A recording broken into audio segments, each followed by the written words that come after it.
guys. What's up? Governor, can I ask you about the money you're raising for the state committee races? Yeah. I can work this tape recorder.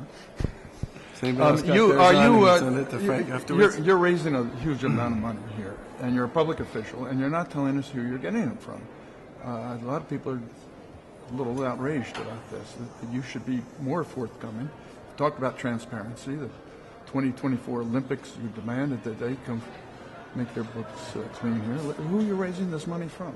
And shouldn't we know? We follow all the rules, Frank, and as you know, we follow all the rules. And there are candidates out there running for state committee who are raising their own money. There are candidates out there running for state committee on both sides who are raising money, and everybody, I anticipate, is following the rules. And so are we. We're following the rules as well. You're the governor of the Commonwealth. You have tremendous power over a lot of people who can raise huge amounts of money, and we should know who you're doing. Are you utility executives, insurance executives, people you regulate? We're not raising money from companies at all.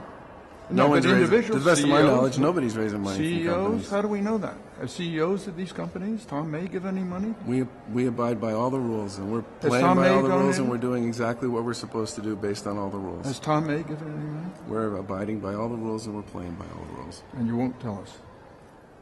You don't feel any obligation? We play by all the rules on this, Frank. I know you play by the rules, but why don't you break the rules and be honest and transparent about it? Everybody's playing by the same set of rules here, Frank, and so are we. Well, you're not, because you can raise so much money, and you're the governor of the Commonwealth. Well, no one knows how much money anybody's raising on this stuff. People could be out there raising a lot more than we're raising. Who knows? How much have you raised? We are playing by all the rules. Okay. Governor, you addressed the, obviously there's a lot that came out with the T yesterday on a few different fronts, but essentially the audit on the overtime. And I guess, concerns that, beyond you have workers who are making $330,000 approving their own overtime slips, and how that was allowed to happen at the T. The good news on this stuff is, since the Fiscal and Management Control Board went into effect, which was last July, there's been a tremendous focus on both operating expenses, overtime, absentee rates, and all the rest. And over the course of the first part of this fiscal year, we've had a lot of success in reducing that. The T is likely to have the lowest year-over-year increase in its total spending on its operating budget in anybody's memory. But we obviously have a lot of work that remains to be done, and we know that. How would you chalk it up to, though? Is that just entrenched how things were done? Because it did technically happen under your administration. Well, I do think a lot of it has to do with sort of how things were done, and things aren't going to be done like that going forward. There was a reason we asked for the audit in the first place. Governor, you just came back from D.C. where you were talking to your fellow governors about the state of the 2016 race. Have you decided who you're going to vote for on Tuesday? I made an endorsement several weeks ago, and unfortunately, Governor Christie is no longer in the race, and I haven't made a decision yet with respect to what I'm going to do. Governor, what's your reaction to the Boston Globe editorial board calling for unenrolled voters to cast their ballot against Donald Trump?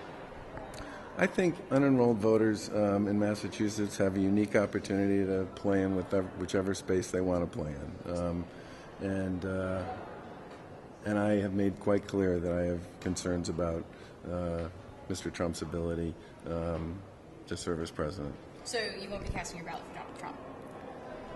I haven't decided who I'm going to vote for, but I think it's unlikely that I'll be voting for Donald Trump, yeah. Governor, one of the things the governor's talked about at the NGA was the opioid crisis. Yep.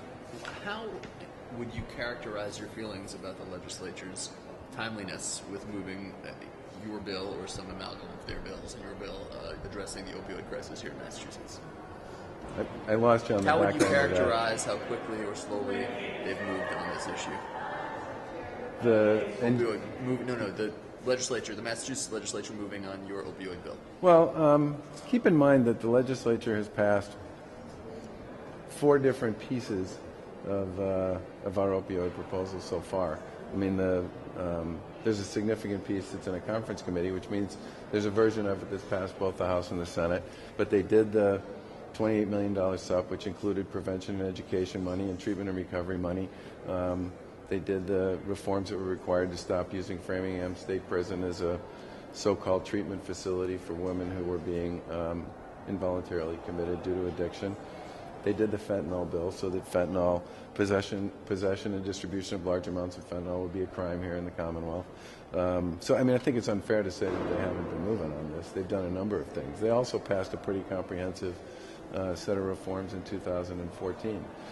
But I'm anxious to see this piece find its way through conference committee and get enacted in both branches so that we can sign it. And I'm hopeful that that will happen sometime soon. What does sometime soon mean? I'd like to see it in the next couple of weeks. I mean, there's been talk about trying to get it done before the budget becomes kind of the major part of the activity around here. Both the House and the Senate have expressed a desire to do it before that. So I would hope to see it happen soon. I mean, look, 4 people are dying every day in Massachusetts. I have said before that this is a crisis. A number of the folks in the legislative leadership and in other organizations have said the same. And I would hope that sometime soon the conference committee will come to terms on what they consider to be an appropriate compromise between the branches and our proposal and send me something that we can sign. And we can get on with the work. If you don't get it before the budget comes out and say this gets wrapped up into all the deal making that boils down to July, I mean, at that point, do you get angry? I mean, will you be mad? I mean, talk about 4 people dying a day, weekly, if not daily, we hear from you. I get the fact that this is complicated and that we propose some pretty disruptive stuff, okay?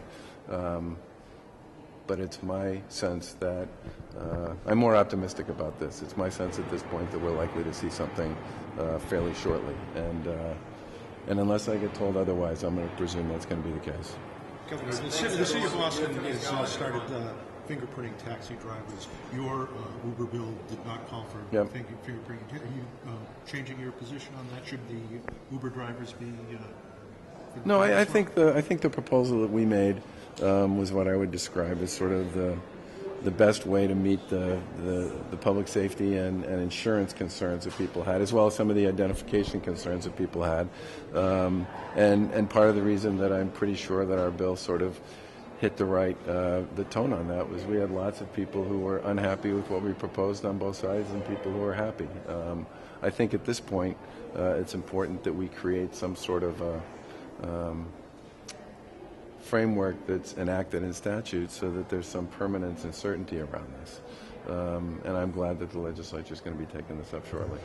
Thanks. Okay. Thanks, guys. Sorry. I really do have to go. Yeah.